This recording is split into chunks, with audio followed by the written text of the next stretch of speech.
네, 여러분 안녕하세요. 저는 최주환 변리사라고 하고요. 아실 분들은 아시겠지만 현직 변리사로 활동을 하고 있으면서 변리사 수험계에서는 상표법을 가르치고 있습니다. 제가 특허법 강의를 진행하시는 박주환 변리사님이랑 종종 수험생분들과 소통을 위해서 유튜브 라이브를 진행을 하고 있는데 마땅히 저희만의 채널이 없어서 항상 다른 채널을 빌려서 진행을 해왔었거든요. 그래서 이번에 저희 채널 하나 새로 만들자라고 해서 이번에 이렇게 변리사 연구소라고 하는 채널을 새롭게 만들게 되었는데요. 종종 유튜브 라이브 진행하면서 수험생 여러분들의 고민이나 질문들 받으면서 소통하는 그런 공간으로 만들려고 하고요. 라이브 이외에도 종종 이번 영상처럼 특정 주제에 대해서 기획 영상 만들어서 업로드 해드리려고 합니다. 그래서 이번에 채널 새롭게 만든 기념으로 제가 처음 올리게 된 영상은 지금 시즌에 많은 분들이 가장 궁금해 할 만한 2차 상표법 공부 방법론에 대한 것입니다. 본격적으로 이제 2차 시즌이 시작이 되게 되는데요. 이제 동차생 분들도 진입을 하실 거고 기득 이상이신 분들도 상표법 과목 때문에 은근히 골치 아플 것이라고 생각을 합니다.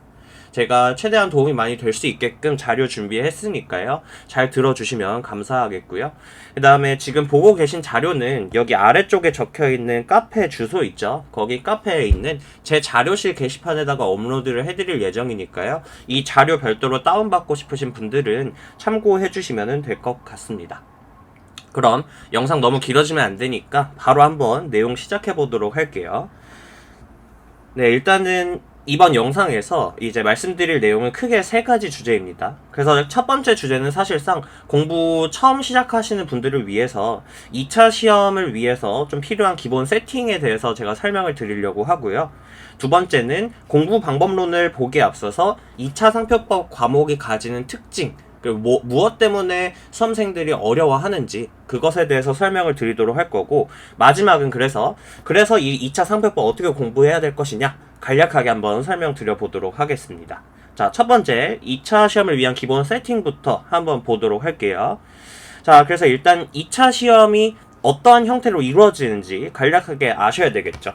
그래서 일단은 2차 시험은 1차 객관식 시험과 다르게 서술형 시험으로 진행이 되게 되고요. 시간은 총 과목당 2시간씩 치르게 되는데 문제는 총 4문제가 나오죠. 그래서 총 4문제가 각각 30점, 20점, 30점, 20점 이렇게 배점으로 문제가 출제가 되게 되고, 그래서 이 4문제를 여러분들께서 2시간 안에 답안지를 써내서 그 답안지를 가지고 채점을 받게 되는 것이겠죠. 그래서 답안지를 써내고 이 답안지를 가지고 결국 여러분들이 득점을 하고 이 득점한 걸로 결국은 합격을 하는 겁니다. 그리고 여러분들 답안지 같은 경우에는요, 기본적으로 한 권이 16페이지로 구성이 되어 있어요. 그래서 보통 일단 동차생 분들 같은 경우에는 16페이지 꽉 채우고 나오자라는 것을 목표로 진행을 하게 되고, 기득 이상이신 분들 같은 경우에는 이제 뭐 경우에 따라서는 한 18페이지에서 20페이지까지, 이것보다 더 많이 쓰는 분들도 저는 보기는 했어요. 그래서 일단 많이 쓸수록 그 안에서 득점할 가능성이 높아지고 고득점할 가능성이 높아지는 거니까 많이 쓸수록 좋기는 합니다. 근데 이제 경우에 따라서 필속이 되게 느리시거나 이제 많이 쓰는 게 부담스러우신 분들이 있어요. 개인 그 성향에 따라서. 그런 분들도 너무 부담 갖지 마세요. 무조건 많이 쓴다고 무조건 더 고득점 하는 건 아니고요. 결국은 이 16페이지를 쓴다고 하더라도 더 중요한 내용, 이 문제에서 출제자가 원하는 답을 많이 쓴 사람이 결국은 고득점을 하거든요. 그렇기 때문에 분량 자체는 일단 기본적으로는 16페이지를 목표로 한다, 이렇게 생각을 해주시면 될 것 같습니다. 자, 2차 시험이 이렇게 치러져요. 그러면은 전략을 저희는 어떻게 가져가야 될까요? 다음 페이지 보시면은요, 일단 여러분들 답안지가 어떻게 구성이 되어 있냐면, 이제 이게 제가 산업인력공단에서 이제 나오는 그 답안지 샘플을 이렇게 좀 화면에 넣어온 것인데요. 이제 한 페이지에 22줄로 구성이 되게 되고요. 16페이지라고 해서 되게 막 부담을 느끼실 수도 있는데, 보시면 아시겠지만 이게 생각보다 한 칸 한 칸이 되게 커요. 그러다 보니까 이제 A4 용지처럼 빽빽 채워서 16페이지가 아니고요, 훨씬 더 여유 있는 공간에 좀 여유 있게 쓰면서 16페이지다 라고 생각을 해주시면 될 것 같고요. 그 다음에 좀 부연 설명을 드리면, 여러분들이 실제 시험장에 가시면 빈 종이, 연습지를 2장을 받게 됩니다. 그래서 실제 시험에서 다들 어떻게 하게 되냐면요. 이 연습지에다가 이제 목차를 잡아요. 그러니까 이제 목차 잡고, 그러니까 이제 내가 어떠한 목차를 가지고 이 답안지 서술형 답을 구성을 해내겠다. 뭐 예를 들어서 1번 목차는 문제의 소재, 2번 목차부터 이제 뭐 설문 1의 해결에 들어가는데, 설문 1에서는 내가 어떠한 내용들을 적겠다. 이런 것들을 이 연습지에다 보통 목차를 잡고서 이제 답안지에다가 이걸 토대로 해서 답안을 쓰게 됩니다. 그래서 이렇게 여러분들께 자료가 주어진다는 걸 생각해 주시고요. 그러니까 여러분들이 공부하실 때 내지는 학원에 이제 현장 GS 들으러 가셔서 답안지 쓰는 거 연습 많이 하실 텐데, 그때도 여러분들이 항상 빈 종이 아니면 노트 같은 거 챙겨 가셔서 그 노트에다가 목차 잡으면서 답안지 쓰는 연습하시면 됩니다. 이거 먼저 이렇게 설명을 드리겠고요. 그 다음 페이지에 이제 보시면 저희가 2차 시험에 대한 기본 세팅을 위해서 전략을 조금 가져가셔야 되거든요. 그래서 목표 전략을 어떻게 생각을 해주시면 되냐면, 첫 번째 시간이에요. 자, 2시간 동안 4문제 풀어야 된다 그랬죠. 그래서 그거를 배점에 맞춰서 시간을 정비례하게 배분을 해보면 30점짜리는 36분 안에 써야 되고요. 즉, 이 써야 된다라는 게 문제 읽고서 목차 잡고 답안지 쓰는데 드는 모든 시간을 얘기하는 겁니다. 그리고 20점짜리는 24분 안에 써야 돼요. 그래서 기본적으로 배치를 하면 36분, 24분, 36분, 24분 이런 식으로 시간을 쓸 생각을 해주시면 되겠죠. 근데 여러분들이 이제 앞으로 계속해서 답안지를 써나가 보면 아시겠지만 1번 문제가 보통 어려운 문제가 많이 나오고, 그리고 거기에 시간을 제일 많이 쓰게 되거든요. 그래서 대부분의 수험생 분들이 실제로 연습을 하시는 과정에서 1번 문제에서 막 50분 이상 소요하는 경우를 제가 정말 많이 봤어요. 그리고 뭐 실제로 저도 수험생 때 이런 경우가 굉장히 많았고요. 근데 여러분들이 연습하실 때부터 1번 문제를 45분이 넘어가지 않게끔 꼭 연습을 계속해서 해주셔야 돼요. 그러니까 이게 처음엔 물론 당연히 어렵죠. 어려운데 계속해서 의식을 하면서 최대한 지키려고 노력을 하면 된다라는 말씀을 드리는 겁니다. 그게 왜 그러냐면, 여러분들이 결국 실제 시험장에서도 4문제 전체에 대한 득점을 해서 점수를 받는 거잖아요.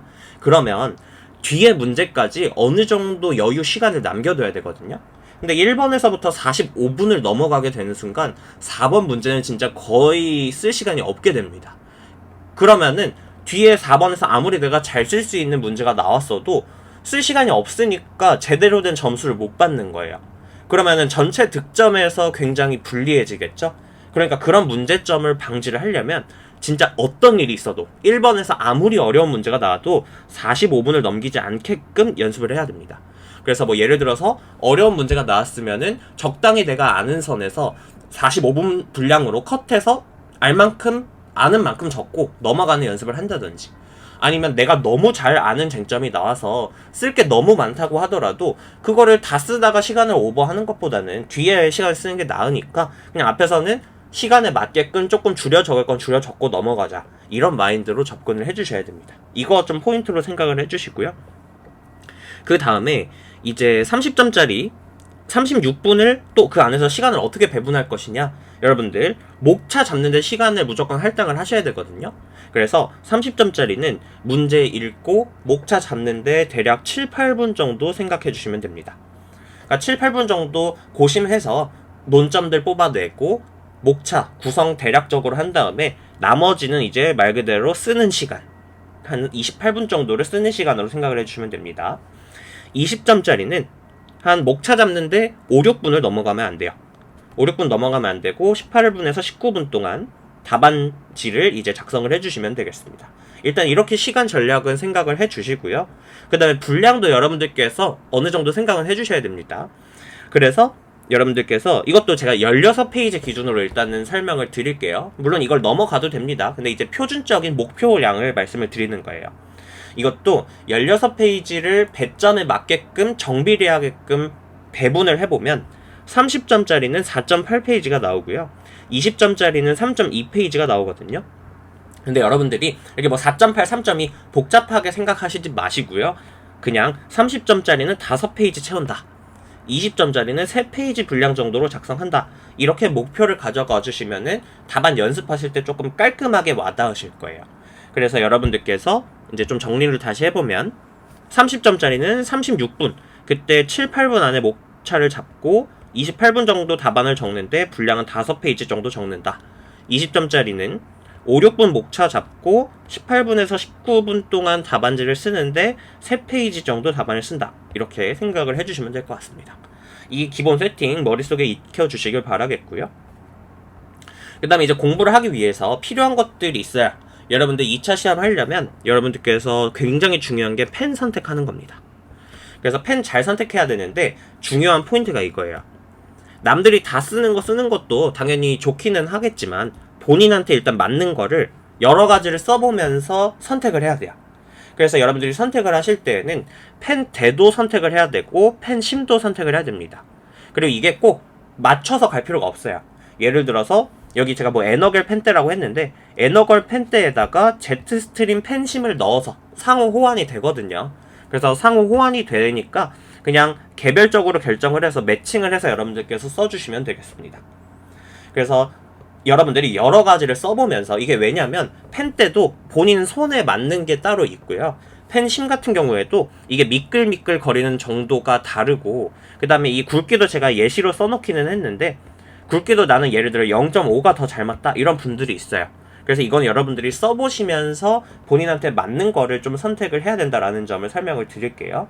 그래서 뭐 제가 옆에다 이렇게 가지고 온 게 이 맨 앞에 있는 게 에너겔이고, 에너겔이라고 썼네요. 에너겔로 봐주세요. 그 다음에 두 번째가 제트스트림, 그 다음에 마지막이 제가 실제로 썼던 에너겔 트라디오라고 하는 펜대거든요. 저는 이게 제일 저한테 잘 맞더라고요. 그래서 이렇게 뚜껑 이렇게 똑딱이면서 쓰는 게 아니라 뚜껑 아예 열어서 쓰는 이 펜대가 저한테 맞아서 전 이거 썼으니까 여러분들도 참고해보시고 본인한테 맞는 거 한번 골라보시면 될 것 같습니다.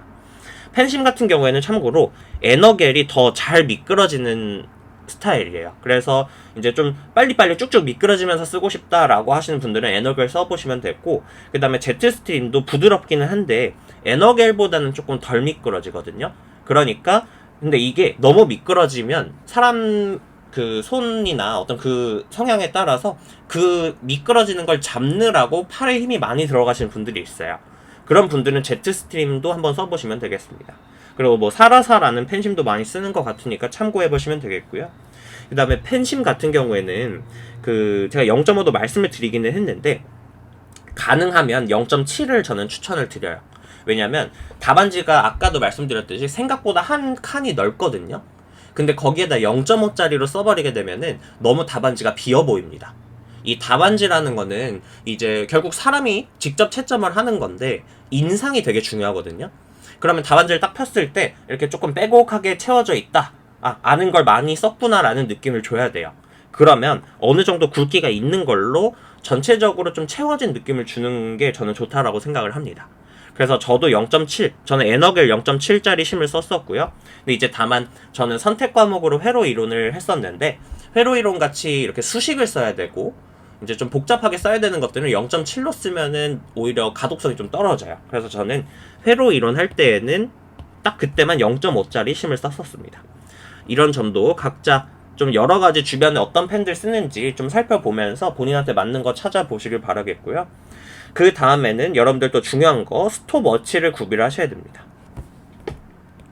그래서 이런 식으로 생긴 거 있을 거예요. 그래서 지금 시간이 얼마나 흘러가고 있는지 또는 뭐 2시간을 설정을 해놓고 얼마나 줄어들고 있는지를 체크할 수 있는 스톱워치가 있어야 되고 계속해서 이걸 가지고 연습을 하셔야 됩니다. 그래서 여러분들이 앞으로 풀 답안 연습을 많이 하실 텐데 그때마다 2시간을 이걸로 재면서 중간중간 시간을 체크해야 돼요. 예를 들어서 내가 1번 목차 끝났을 때 지금 몇 분이 지나가고 있는지, 1번 답안지 작성이 마무리됐을 때 언제가 지나가고 있는지, 그런 것들 계속 체크를 하시면서 연습을 하셔야 되니까 이거 본인한테 또 맞는 거 스톱워치 잘 준비를 해주시면 되겠습니다.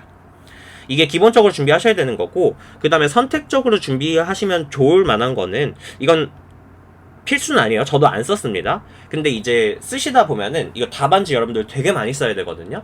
그러면은 이게 진짜 팔목이 아픈 분들이 있어요. 유독 아프고 거의 이제 병원에 갈 정도로 아픈 분들도 있는데, 그런 분들은 이런 엔젤 그립도 수험생분들께서 많이 은근히 쓰시는 걸로 알고 있거든요. 그러니까 이것도 나중에 공부하시면서 내가 손목이 너무 아프다, 그런 분들은 이렇게 생긴 엔젤 그립 같은 거 있으니까 각자 한번 구매를 고려해 보시면 될 것 같습니다. 기본적으로 이런 장비는 세팅을 해 놓으시고 이제 2차 공부를 하셔야 됩니다. 자, 이 정도로 기본 세팅은 가볍게 마무리하고요. 구체적으로 좀 가장 핵심적인 내용들, 상표법에 대해서 설명을 드려보도록 하겠습니다. 자, 2차 상표법 과목이 어떤 특징을 갖는지 좀 설명을 드릴게요. 이제 기출문제를 몇 가지를 예시적으로 같이 봐보도록 하겠습니다. 그래서 첫 번째 문제, 이거는 이제 49회 때 나왔던 기출문제인데요. 사실 기출문제 중에서는 굉장히 평이한 편입니다. 이 문제는. 그래서 문제는 뭐 각자 뭐 화면 멈추시고 각자 읽어보시면 되겠고요. 결국은 문제 읽어보면 내용이 어떤 내용이냐면 어떤 이런 프리미어라고 하는 상표를 출원을 했대요. 갑이라는 자가. 이런 상표를 스파게티 피자를 지정상품으로 해서 출원을 했다라고 할 때 그에 대한 등록 가능성과 그 이유에 대해서 설명하시오 라고 하면서 20점 분량, 즉 아까 말씀드렸듯이 3페이지 정도 분량을 채우라는 형태로 문제가 나온 거예요. 자, 그러면 여러분들이 이럴 때 다양한 거절 이유, 상표법에서는 다양한 거절 이유가 존재하는데 그런 다양한 거절 이유들을 검토를 해야 되겠죠. 어떤 걸 바탕으로 검토를 해야 되냐면 지금 여기 문제에 주어진 사실관계들이 있을 거예요. 지금 주어진 사실관계들에서부터 여러가지 힌트들을 캐치를 해내서 이런 힌트들, 각각의 힌트들로부터 이제 쟁점을 뽑아내셔야 되는 겁니다. 그래서 뭐 예시적으로 한 번만 설명을 드려볼게요. 지금 여기 뭐 미국인이 상표를 사용을 하고 있었대요. 타인 을이라는 자가. 그래가지고 미국인들 사이에서 이런 특정인의 서비스업으로 인식되게 되었다라고 하고 있죠. 자, 이런 정보를 보게 되면 외국에서 유명해진 상표를 지금 모방해서 출원한 건 아닌가?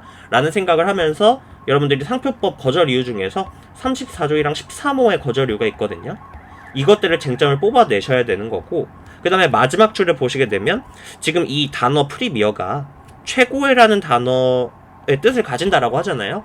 그러면은 이러면은 가장 좋은 품질을 나타낸다라는 이러한 상품의 품질을 직감시키는 표장이 아닐까? 그러면 33조이랑 3호의 거절 이유가 문제가 되겠죠. 이러한 거절 이유들을 쟁점을 뽑아내는 연습을 많이 해야 되고요. 상표법이 특히 특정 하나 두 개의 사실관계로부터 여러 가지의 쟁점을 뽑아야 되는 케이스들이 정말 많거든요. 그래서 이런 걸 이제 뭐라고도 이야기를 하게 되냐면 단원점 문제라 그래요.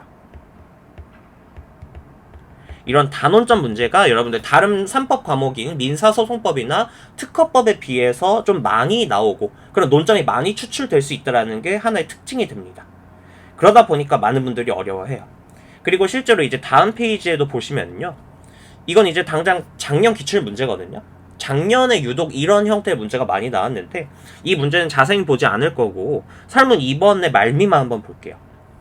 보면은 갑이 정에 대해서 취할 수 있는 상표법상 조치에 대해서 논하시오. 12점. 그러니까 지금 뭐 사실관계만 줘놓고 어떠한 특정 뭐 등록 가능성을 묻는 것도 아니고 뭐 침해인지 판단하라고 묻는 것도 아니고 그냥 취할 수 있는 조치를 다 검토해봐라 라는 형태로 문제가 나오게 되거든요. 물론 이런 문제가 특허법에도 종종 나옵니다.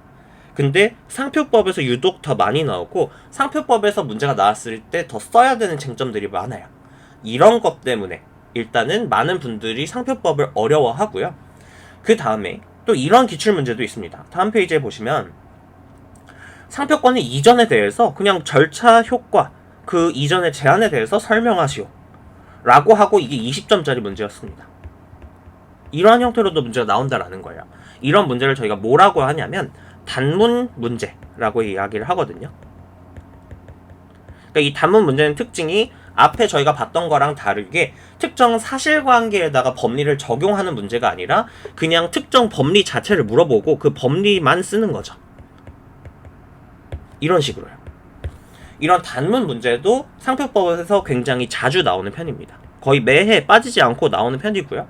물론 이렇게 20점짜리가 통문제로 단문을 물어보는 형태로만 나오는 건 아니고 이제 설문을 나눠서 설문 1번에서 예를 들어서 작년 기출문제 중에 보통 명칭화의 판단 기준에 대해서 적어보아라 라고 하고 아래 설문에서 사실관계에 적용하는 형태의 문제가 나오긴 했거든요. 그런 식으로라도 자주 나와요. 그래서 이런 단문 문제도 은근히 많은 분들이 스트레스를 받아 합니다. 이따가 제가 어떤 식으로 이에 대응해야 되는지는 따로 설명을 드릴게요. 이런 문제도 종종 나오는구나. 일단 그렇게 생각을 해주면 되겠습니다. 자, 다음 페이지도 한번 볼게요. 다음 페이지는 54회 기출문제였는데요. 그때 이제 사실 이 54회 이전에는 이러한 유형이 거의 안 나오고 있다가 54회 때 갑자기 이런 형태의 유형이 나와서 많은 분들이 당황했던 그런 문제였는데요. 이건 쉽게 말씀을 드리면 이 문제 얼추 보시면 아시겠지만 문제가 썬퍼니처 판례, 여러분들 공부하는 그 판례 아시죠? 그래서 쟁점이 어떤 것이냐면 34조이랑 13호, 좀 간략히 말씀드리면 유명 상표를 부정한 목적으로 모방해서 출원한 상표에 대해서 등록을 거절하는 법조문인데, 이 법조문에서 그 선사용 상표가 사용되고 있지 않다거나 사용 의사가 없다라고 보여질 때 과연 34조이랑 13호의 적용을 배제할 수 있을 것이냐, 이게 쟁점이 되었던 판례였죠. 근데 이 쟁점에 대해서 물론 판례 문구가 굉장히 길다라는 건 여러분들이 판례 공부하시면 아시겠지만, 이 판례만 가지고 총 30점짜리의 답안을 작성하게끔 나올 거라고는 아무도 생각을 못했었어요. 그 당시에는 이전까지는 앞에서 보았던 단원점 문제들이 아주 주된 스타일이었거든요. 근데 이 문제처럼 판례 하나를 가지고 그냥 30점 다, 그리고 다른 쟁점 쓰는 게 아니라 다 34조랑 13호 관련된 쟁점만 써야 되는 문제였습니다. 그걸로 30점이나 쓰라고 나오니까 많은 분들이 실제로 굉장히 당황을 했던 문제입니다. 이런 걸 이제 저희가 뭐라고 이야기를 하냐면 판례형 문제라고 해요. 내지는 여기 문제 읽어보시면 아시겠지만 지금 쟁점이 지금 이 부정한 목적을 가지고 사용하는 상표에 해당하려면 이제 계속해서 상표를 사용하려는 경우에 해당해야 된다는 요건이 필요하다라는 주장을 했을 때 그 주장의 타당성에 대해서 논하시오 12점이라고 나왔어요. 즉 보시면 아시겠지만 논점을 수험생이 직접 뽑아야 되는 게 아니고 논점을 지금 다 주고 있거든요. 논점을 다 제시를 해주고 그냥 그 논점에 대해서 굉장히 심도 있게 논의를 해봐라, 이런 출제 취지로 나온 거예요. 이런 문제의 유형이 또 따로 있습니다. 그래서 지금까지 저희가 봤던 기출문제를 정리를 해보게 되면은 이렇게 정리를 해볼 수가 있어요. 상표법의 시험 문제 유형은 첫 번째 단문형 문제가 나오고요. 그 다음에 사례형 문제가 나옵니다. 즉 이제 이 구분은, 이 두 개의 구분을 짓는 거는 사실관계에다가 법리를 적용하는 형태냐 아니냐가 기준이 됩니다. 그래서 그게 아니면 단문형 문제인 거고 그게 맞으면 사례형 문제가 되는 거예요. 자, 그랬을 때 사례형 문제는 또 두 가지로 나뉘게 되는데요. 첫 번째는 논점을 제시를 해주고 특정 판례나 특정 쟁점에 대해서 깊이 있게 적어보라고 출제하는 그런 사례 문제가 있고요. 반면에 저희가 앞쪽에서 봤던 프리미어라던가 어떤 다각적 조치를 묻는 것처럼 논점은 주지 않고서 사실관계만 딱 줘놓고서 수험생 너네들이 알아서 논점 되는 것들 다 뽑아서 다각적으로 검토해봐라 라고 하는 이런 다논점 문제, 이러한 사례 문제가 또 나오게 됩니다. 이러한 문제의 유형들이 그리고 특정 해에 특정 유형이 두드러지는 경우는 있기는 하지만 결국 매해 모든 형태의 문제가 나옵니다. 매해 모든 유형이 나옵니다. 그렇기 때문에 어느 한 특정 유형에 치우친 공부를 하시면 안 돼요.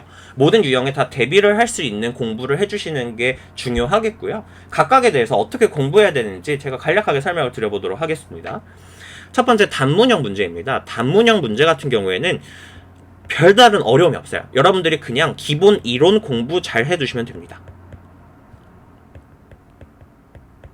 이 기본 이론 공부는 무엇으로 해야 되느냐? 결국은 여러분들이 2차용 기본서로 공부를 하셔야 돼요. 즉 2차 시험을 위해서 가장 잘 정리된 2차용 기본서를 가지고 여러분들이 기본 이론을 충실하게 공부를 해주시면 결국 단문 문제가 나왔을 때에는 그 기본서의 어떠한 구조를 떠올리면서 답안지를 구성을 해낼 수가 있거든요. 그래서 아까 제가 상표권 이전에 대한 단문 문제를 예시로 들어드렸는데 기본서를 통해서 상표권 이전을 잘 공부를 하셨으면 어떤 식으로 공부를 하셨을 거냐면 상표권 이전의 의, 그 다음에 그 이전의 유형이라던가 태양, 그 다음에 그 이전의 어떠한 발생이라던가 어떤 효과, 그 다음에 이전에 따른 제한이 발생하게 되는데 그 이전의 제한, 이런 것들을 여러분들께서 공부를 하시게 되거든요. 그럼 그 순서대로 이제 답안지에다가도 적으면 되는 문제였어요. 이렇게 생각을 해주시면 될 것 같고요. 그 다음에 판례형 사례 문제. 이 판례형 문제는 여러분들께서 결국 판례 공부를 굉장히 잘 해주셔야 됩니다. 그리고 판례 공부를 깊이 있게 해주셔야 돼요. 특히 상표법에서 유독 판례가 중요하다라고 하죠. 그게 여러분들 일단 상표법에서 판례가 차지하는 비중 자체가 높습니다. 그렇기 때문에 이런 논점 추출형 사례 문제가 나온다고 하더라도 결국은 판례 법리를 많이 써야 돼요. 그러다 보니까 판례는 여러분들이 1차에서 2차로 넘어오면서 더욱더 깊이 있게 공부를 해주셔야 되겠고요. 자, 깊이 있게 공부한다라는 거는 어떻게 공부를 하는 거냐면요. 여러분들께서 첫 번째, 사실관계도 파악을 하셔야 됩니다. 그러니까 단편적으로 판례 판결 요지만 공부를 하면 안 돼요. 구체적으로 어떤 사안에서 이러한 판례가 나왔는지를 체크를 하셔야 되고요. 그러한 사실관계로부터 어떠한 법적 쟁점사항이 있었는지, 그럼 쟁점사항이 어떤 것인지 명확하게 특정을 해서 기억을 해주셔야 되고, 그 쟁점사항에 대해서 판례가 어떠한 내용을 판시를 하게 되었는지, 즉 이게 판례 태도라고 적을게요. 판례 판시사항, 그러니까 판결 문구죠. 판결 요지 부분을 여러분들께서 결국 잘 암기를 해주셔야 되고요. 이것만 기억을 하면 안 되고, 판례가 이거를 사안에다가 어떻게 적용을 해서 이 사안에서 어떠한 결론을 내렸는지, 이러한 형태까지 여러분들께서 공부를 해주셔야 됩니다. 2차용에서 그래서 판례를 더욱더 깊이 있게 봐야 된다라는 게 이러한 취지예요. 그래서 뭐 저 같은 경우에는 사실 기본 이론 강좌에서부터 판례를 이러한 형태로 강의를 하고 있으니까요. 판례 강의를 물론 따로 개설을 하고 있긴 하지만 기본 이론만 잘 들으셔도 이런 판례가 잘 몸에 이제 습득이 될 것이다 라는 점 참고를 해주시면 될 것 같습니다. 자, 그 다음에 여러분들 단원점 사례 문제, 이거 많이 어려워 하시거든요. 이거는 여러분들 다른 게 없어요. 사례집으로 연습 많이 하시면 됩니다. 근데 포인트는 무엇이냐? 사례집 또는 뭐 이제 여러분들이 GS 쓰시다 보면은 GS 문제들도 쌓이게 될 텐데 그것도 활용을 하셔도 돼요. 근데 결국 포인트는 무엇이냐? 직접 연습하는 거예요. 물론 연습에 도움이 되고 강사들이 실제로 어떤 노하우들이 있을 텐데 어떠한 노하우를 가지고 목차를 잡아 나가고 답안을 구성해 나가는지 그런 것들은 강의로 보충을 하면 되고, 그러니까 강의로 습득을 하는 것도 중요한데, 근데 저는 더 중요하다라고 말씀을 드리는 게 결국 수험생 여러분들 본인께서 직접 연습을 해야 돼요. 그러니까 무엇을 연습을 해야 되느냐? 논점을 빠뜨리지 않고서 잡아내는, 즉 논점 추출과 목차 작성 연습, 그러니까 목차 현출이라고 쓸게요. 보통 목차 현출이라는 표현을 씁니다. 논점 추출과 목차 현출을 직접 연습을 하셔야 돼요.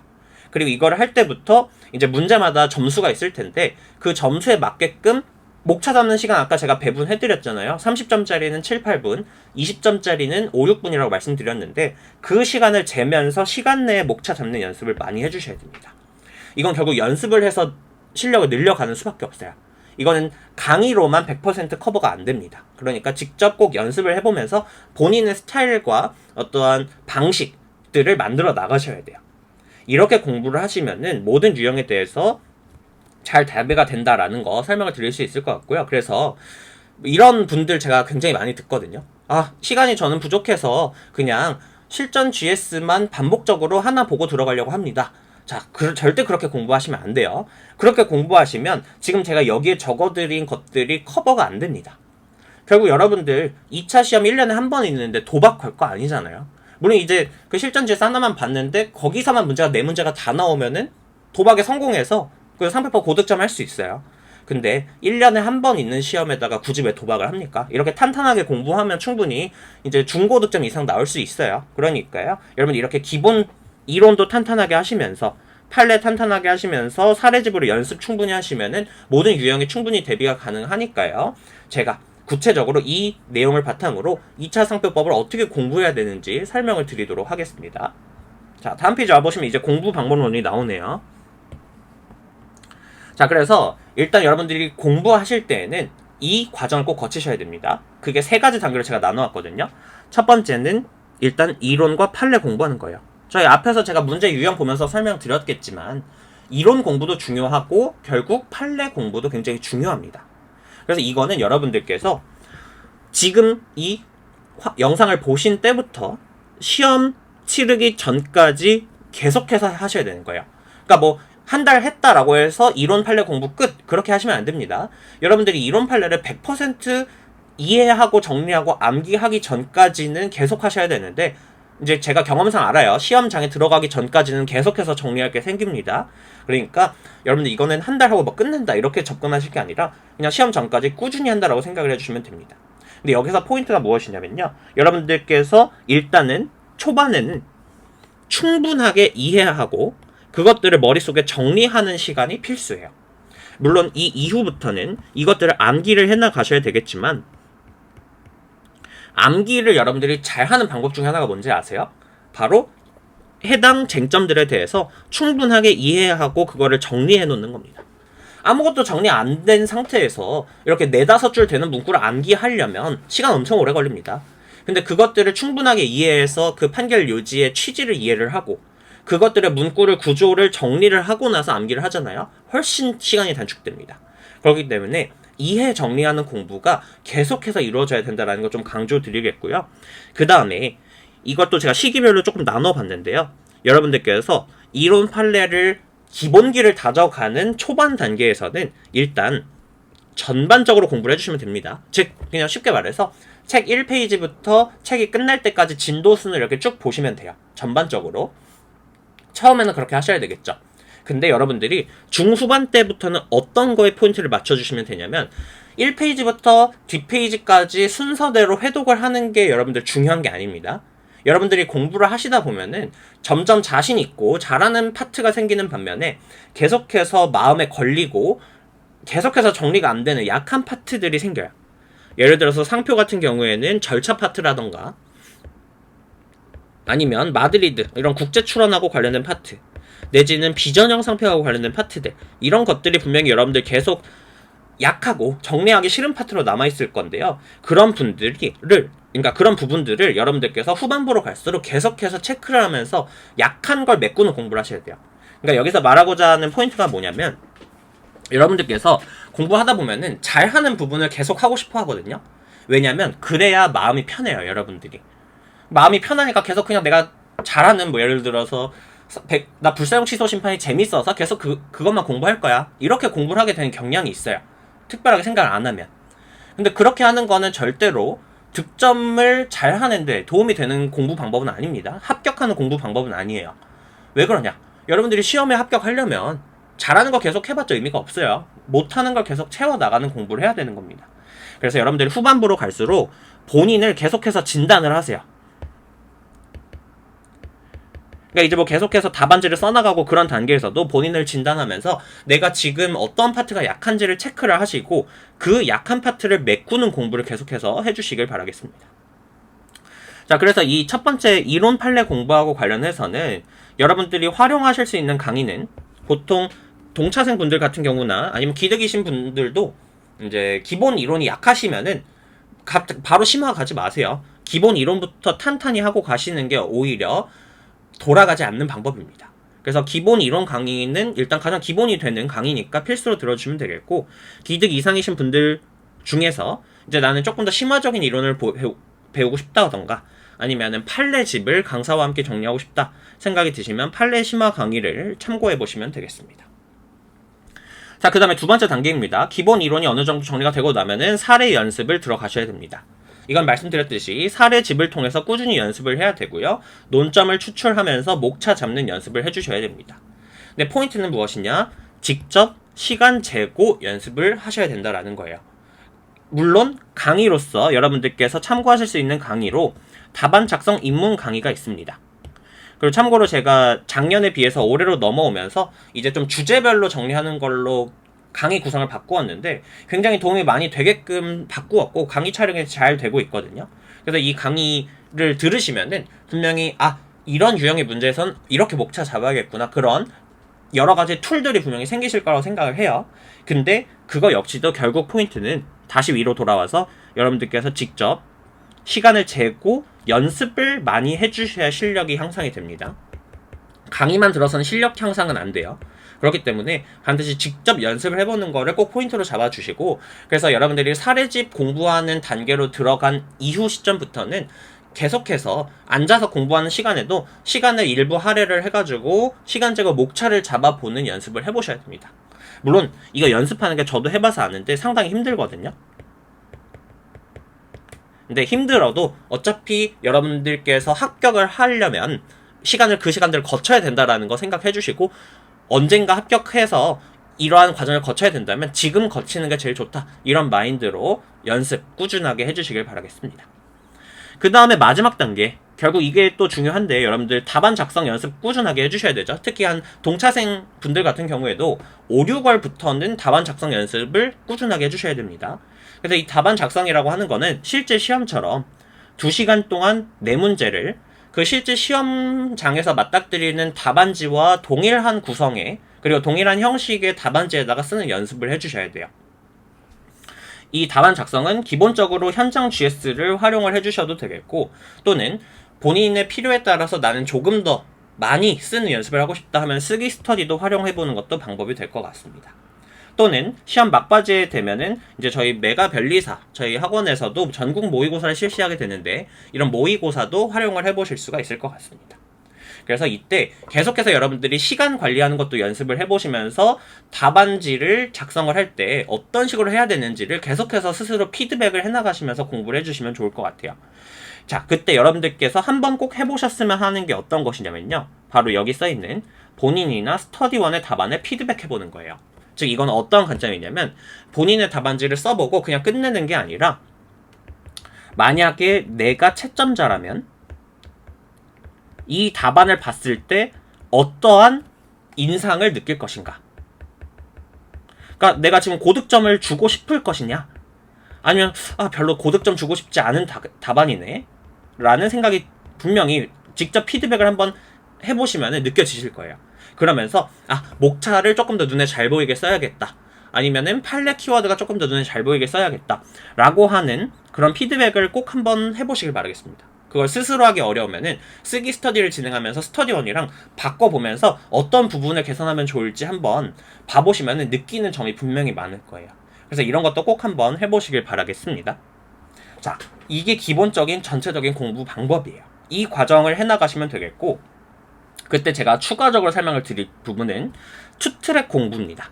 이게 뭐냐면, 제가 방금 설명드렸던 이론 판례, 그 다음에 사례 연습, 답안 작성, 이거를 하나의 트랙으로 진행을 하시면서 어떠한 공부를 병행을 하셔야 되냐면, 이렇게 크게 써있네요. 암기입니다. 여러분들 2차 시험에서 굉장히 중요한 게 암기라는 거 다들 알고 계시죠? 여러분들이 답안지를 쓸 때 어떠한 내용들, 콘텐츠들을 결국은 써야 되잖아요. 근데 그 쓰는 게 그 자리에서 글짓기를 하는 게 아니거든요. 물론 이제 사안에다 적용하는 부분은 어느 정도 그 자리에서 만들어야 되는 건 맞습니다.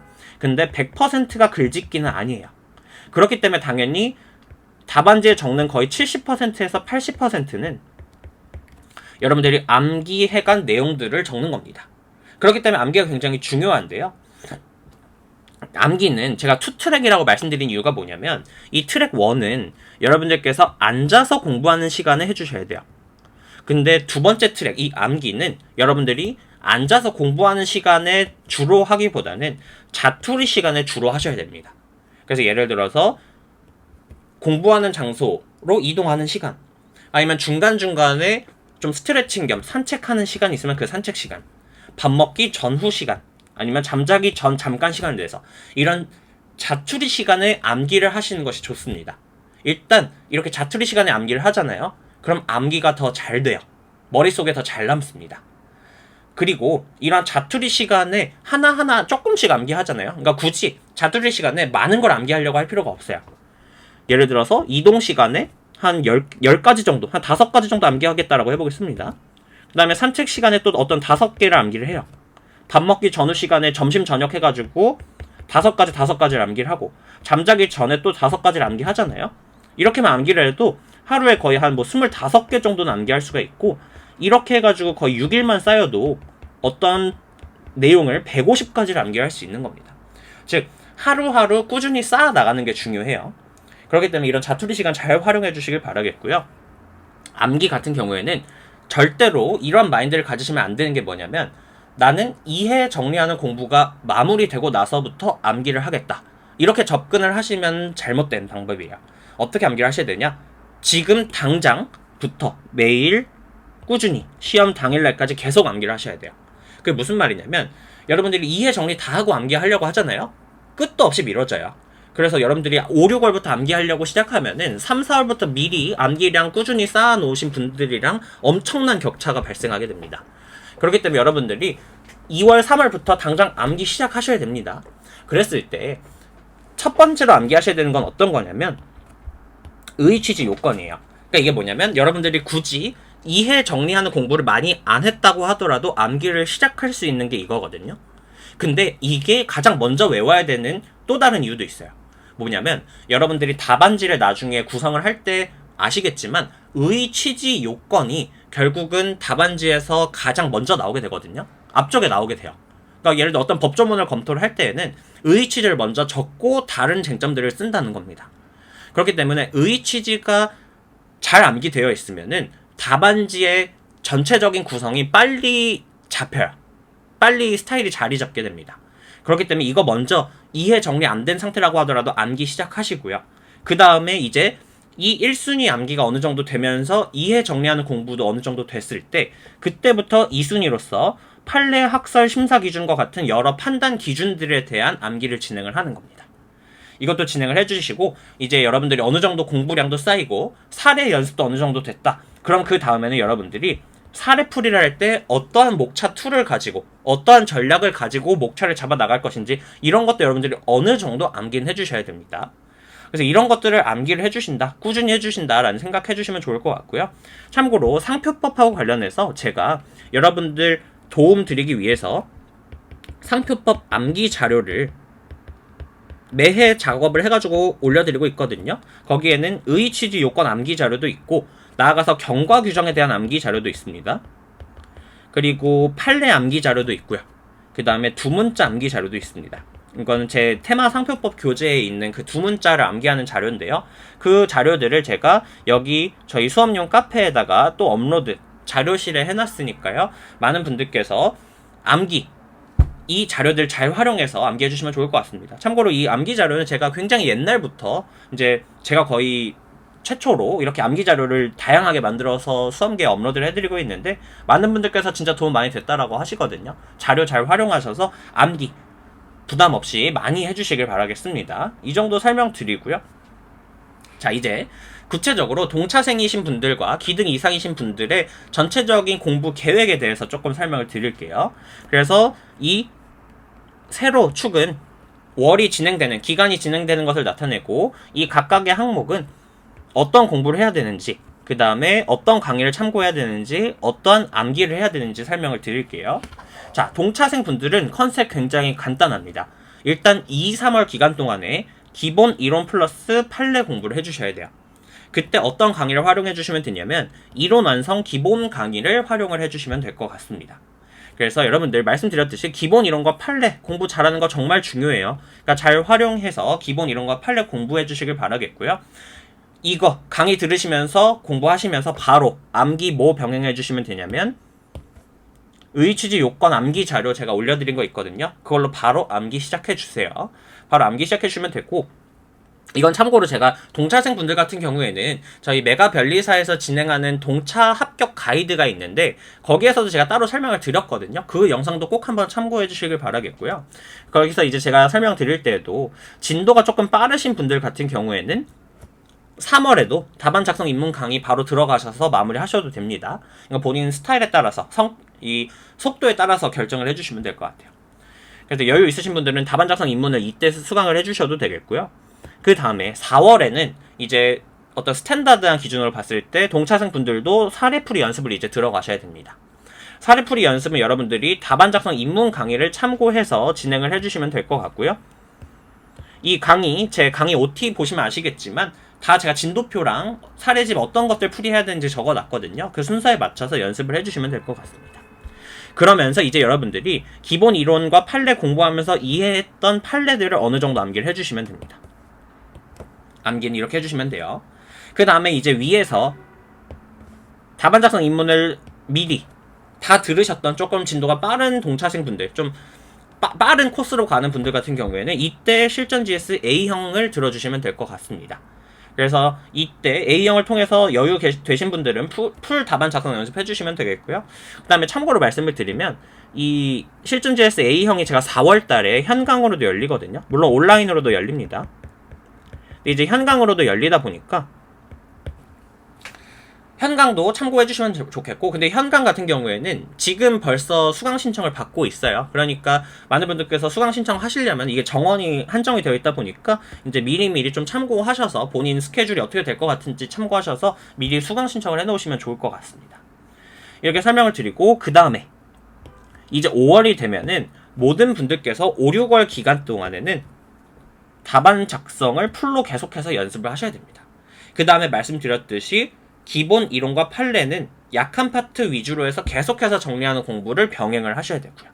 이걸 계속해서 병행을 하시면서, 물론 여기다 제가 따로 적진 않았지만 사례풀이 연습도 이제 잘 몰랐던 거, 그러니까 어려웠던 것들 위주로 해주시면 좋을 것 같습니다. 이것도 참고를 해주시고요. 강의 같은 경우에는 이 시즌에는 계속해서 여러분들께서 실전 강의를 주로 활용을 해주시면 되겠습니다. 그래서 실전 GS A형 5월 달에도 제가 열릴 예정이니까 참고해 주시고요. 그 다음에 6월 달에는 실전 GS B형이 특허 상표 콜라보의 형태로 4회차 이제 진행할 예정이니까요. 이것도 다 현강 진행되니까 참고해 주시면 될 것 같습니다. 그 다음에 6월에는 이제 최종 정리 강좌가 이제 개설이 되게 되는데, 이거는 필수 강의는 아니고요. 본인 필요에 따라서 나는 강사와 함께 최종 정리하고 싶다라고 생각이 드신 분들께서 참고해 주시면 되겠습니다. 그렇게 하시면서 여러분들께서 7월 달에는 다른 걸 하는 게 아니에요. 포인트가, 이건 제가 나중에 또 시험 직전에 가서 시험 직전 마무리 공부 방법에 대해서 설명을 드릴 건데, 공부량을 늘리는 시기가 아닙니다. 7월에는 그동안 봐왔던 자료들을 계속해서 정리를 해나가고 양을 줄여나가는 공부를 해야 돼요. 이 기간에는.